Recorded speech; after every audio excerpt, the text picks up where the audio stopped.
గతంలో ఇదే పోలీసులు వేరే రకంగా చెప్పినా కూడా అది వెనక్కి తీసుకుంటారు ఆ స్టేట్మెంట్లన్నీ. వెనక్కి తీసుకుని మళ్ళీ వీళ్ళు చెప్పిన కల్పిత కథను చుట్టూ కేసు బిల్డప్ చేస్తారు. దాని చుట్టూ దొంగ సాక్ష్యాలను క్రియేట్ చేస్తారు. కొంతమందిని ప్రలోభ పెడతారు, కొంతమందిని బెదిరిస్తారు, కేసు బిల్డప్ చేస్తారు. చేసి మళ్ళీ మా వాళ్ళని అరెస్ట్ చేస్తారు.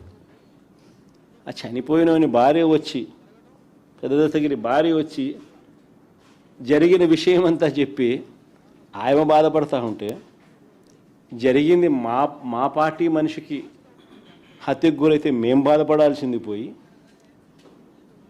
వీళ్ళు చేస్తూ ఉండేది ఏంది, మా వాళ్ళ మీదనే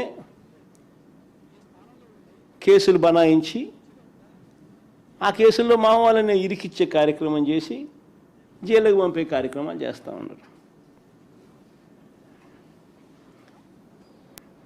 2 ఏళ్ళుగా జరుగుతున్న అరాచకం ఇదే. తప్పుడు కేసులు వీళ్ళే పెడతారు, తప్పుడు సాక్ష్యాలు వీళ్ళే క్రియేట్ చేస్తారు. వీళ్ళే ఆ తప్పుడు కేసుల్లో మా వాళ్ళని ఇరికిస్తారు. సోషల్ మీడియా యాక్టివిస్టులు అయినా సరే, కాలేజీలలో యూనివర్సిటీలో యాక్టివ్గా ఉన్న పిల్లలైనా సరే, యాక్టివిస్టులుగా ఉన్న పిల్లలైనా సరే, వైసీపీకి మద్దతుదారులైనా సరే, వైసీపీ నాయకులైనా సరే, ఎవరైనా చంద్రబాబు నాయుడు గారిని వ్యతిరేకిస్తే ఇదే రివాజు, ఇదే స్క్రిప్ట్ 2 సంవత్సరాల నుంచి రాష్ట్రంలో జరుగుతూ ఉన్నది ఇదే.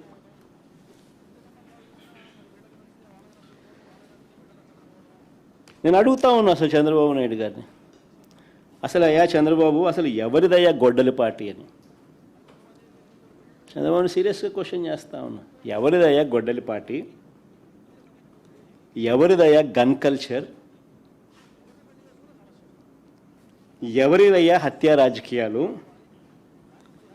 ఎవరిది హత్యా రాజకీయాల సంస్కృతి అని అడుగుతా ఉన్నా. ఇదే చంద్రబాబు నాయుడు గారిని సూటిగా. మా కుటుంబంలో ముగ్గురు, మా తాతగారు, మా నాన్నగారు, మా చిన్నాన్నగారు, ముగ్గురు బలైపోయారు. మేం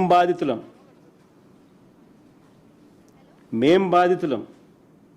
కానీ మాపైనే వీళ్ళు తప్పుడు రాజకీయాలు చంద్రబాబు నాయుడు గారు చేయిస్తారు. మా తాతగారు రాజారెడ్డి గారిని చంపింది ఎవరు అని అడుగుతా ఉన్నా చంద్రబాబు నాయుడు గారిని. టీడీపీ వాళ్ళు కాదా? ఈ ఘటన చంద్రబాబు ముఖ్యమంత్రిగా ఉన్నప్పుడు కాదా జరిగింది అని అడుగుతా ఉన్నా.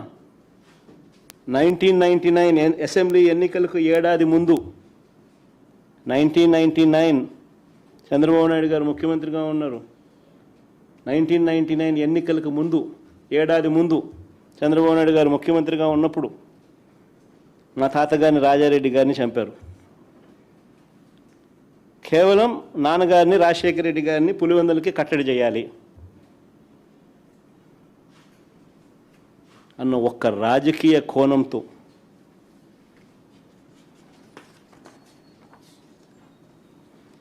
ఆ కేసులో దోషులను బరితెగించి హైదరాబాద్ తెలుగుదేశం పార్టీ సెంట్రల్ ఆఫీస్లో ఎన్టీఆర్ ట్రస్ట్ భవన్లో పెట్టి అధికార దుర్వినియోగం చేసి వాళ్ళని రక్షించినారు, జైలుకు కూడా పంపకుండా.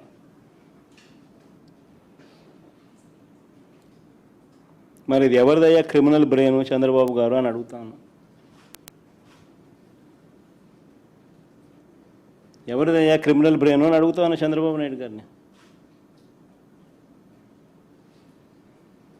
మా నాన్నగారి విషయంలోనూ అంతే.